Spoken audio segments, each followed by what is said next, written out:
Hello दोस्तों, welcome back. मैं Ravi sir. जैसा हमने पिछले वीडियो में देखा कि एक्सपेंडिचर मेथड की क्या क्या कंपोनेंट है, उसे कैसे हमें लर्न करना है, कैसे हमें याद रखना है, राइट। मेनली क्या कंपोनेंट्स थे वो हमने सारी चीज़ें देखी। अब उसी पे एक क्वेश्चन यहाँ पर हम करेंगे और समझेंगे कि सोल्यूशन करना कैसे है, राइट। चलो, तो सबसे पहले क्वेश्चन पे आ जाते हैं। हमें निकालना है calculate NNP, net national product at factor cost. कोई बात नहीं, कंपोनेंट देखो क्या क्या दिए हुए हैं। गवर्नमेंट फिक्स कंजप्शन एक्सपेंडिचर, जिसे GFCE भी लिखा हुआ है, जो कि 73,000 है।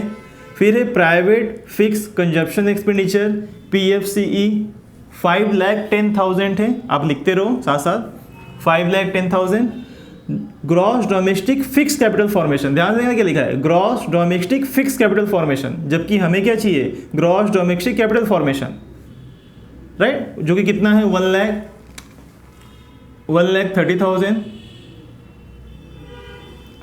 फिर है चेंज इन स्टॉक, यही तो हमें चाहिए था ये दोनों को मिला के ग्रॉस डोमेस्टिक कैपिटल फॉर्मेशन बनाने के लिए, जो कि कितना है 30,000। एक्सपोर्ट्स हमें दिया हुआ है 50,000, इंपोर्ट्स हमें दिया हुआ है 55,000, कंजप्शन ऑफ फिक्स कैपिटल 1,000 और NFIAN यानी net factor income from abroad is -500, यानी कि हमने पेमेंट ज़्यादा किया है, राइट। तो माइनस में है, कोई दिक्कत नहीं। चलो लिख लेते हैं।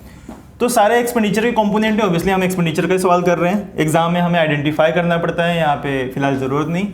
तो फॉर्मूला क्या है, GDPMP। चार कंपोनेंट क्या थे, पहला प्राइवेट फाइनल कंजप्शन एक्सपेंडिचर, यही था। दूसरा गवर्नमेंट फाइनल या फिक्स्ड कंजप्शन एक्सपेंडिचर, राइट। तीसरा क्या था, net exports.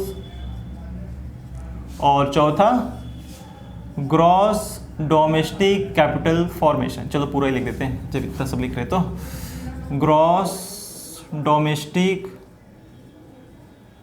Capital formation, right, ठीक है। चलो एक एक करके देख लेते हैं।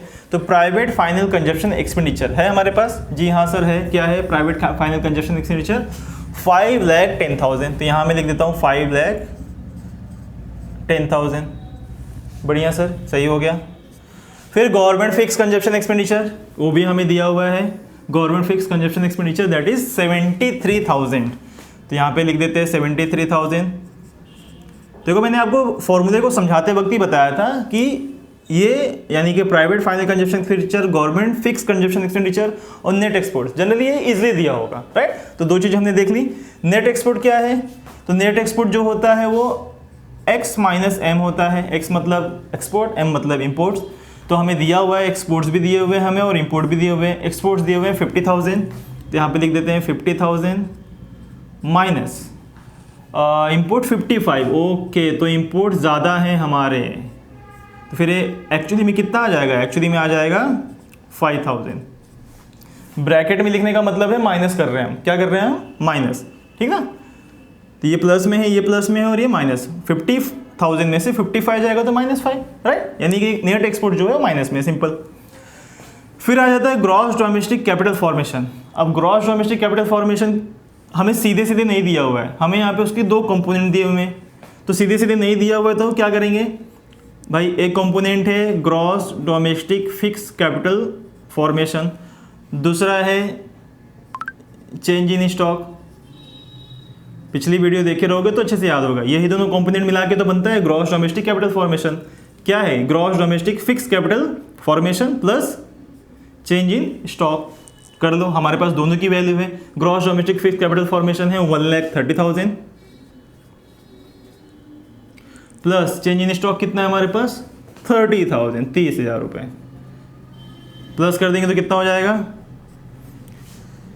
हो गया यहाँ पर 1,60,000। कितना हो गया 1,60,000।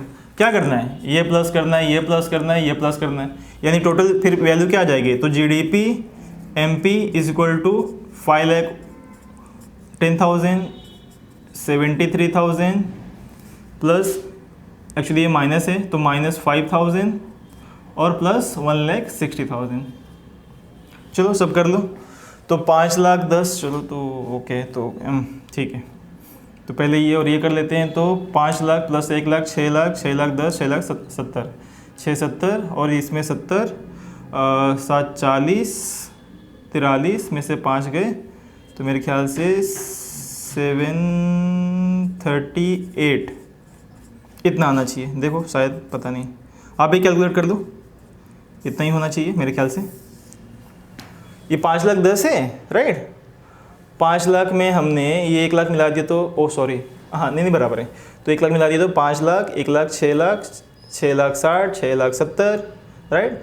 6 लाख 70 में और 70 मिलाएंगे तो 740 हो जाएंगे। 740 में 3 और मिलाएंगे तो 743 हो जाएंगे, राइट। 743 में -5 करेंगे तो हाँ, तो मेरे हिसाब से राइट है। लेकिन हमें निकालना क्या है? हमें निकालना है NNP एट फैक्टर कॉस्ट। क्या निकालना है? NNP।